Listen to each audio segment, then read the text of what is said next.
Cuma apa yang juga saya boleh maklumkan di sini, what next selepas penutupan rasmi 10 Oktober, apa yang kita akan lakukan ialah kita ada minggu mopping up, yang mana kita nak pastikan dalam tempoh 2 minggu selepas penutupan itu, adakah lagi yang boleh come forward bahawa mereka tidak dibanci ke dan sebagainya. Walaupun kita menyediakan hotline sebagainya, tetapi kemungkinan bila kita dah sebar-luarkan baru kita dah hampir nak tutup, memang biasa last minute tu dia akan datang beramai-ramai, oh kami tidak dibanci lagi.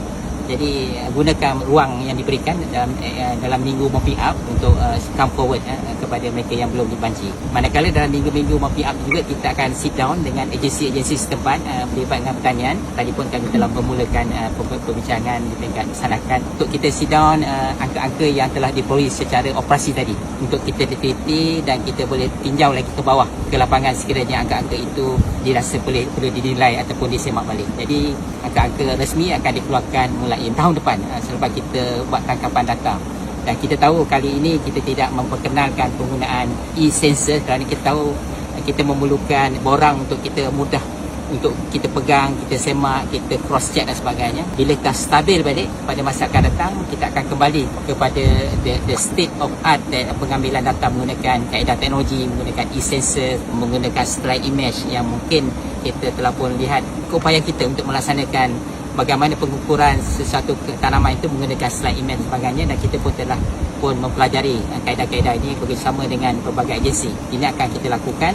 Dan what next juga, seperti yang kita sedia maklum, data itu tidak boleh berbentuk statik, dia perlu dikemaskini. Jadi kita pun telah berbincang di peringkat negara minggu lepas antara kementerian agensi.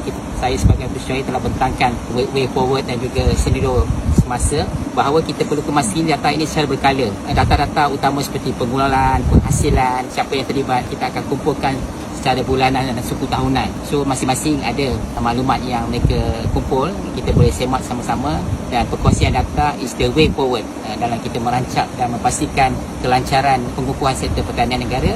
Dan juga kita juga akan membangunkan indikator-indikator berkaitan dengan food security, termasuk juga mengira food loss dan juga food waste. Dalam negara kita juga perkara ini kita amat mengetahui dia ada dua food loss ni disebabkan oleh cara transportation, cara pengumpulan yang tidak begitu baik, menyebabkan mungkin pendapat yang tidak dapat dipasarkan dan sebagainya. Manakala food waste ni yang kadang-kadang dari segi consumption tu, food dia ada tapi tidak dikonsum dengan betul. Ini juga di peringkat antarabangsa sedang bergerak ke arah mengukur indeks-indeks food loss dan food waste, dan Malaysia antara negara yang kehadapan ke arah pengukuran ini. Dan kita telah berbincang di peringkat United Nations Statistic Commission, Suruhanjaya Statistik untuk masa bersatu tentang pengukuran ini, dan kita telah dijadikan antara negara pilot dalam pengukuran food loss dan food waste ini, dan juga dari segi aspek penggunaan teknologi dalam sektor pertanian itu.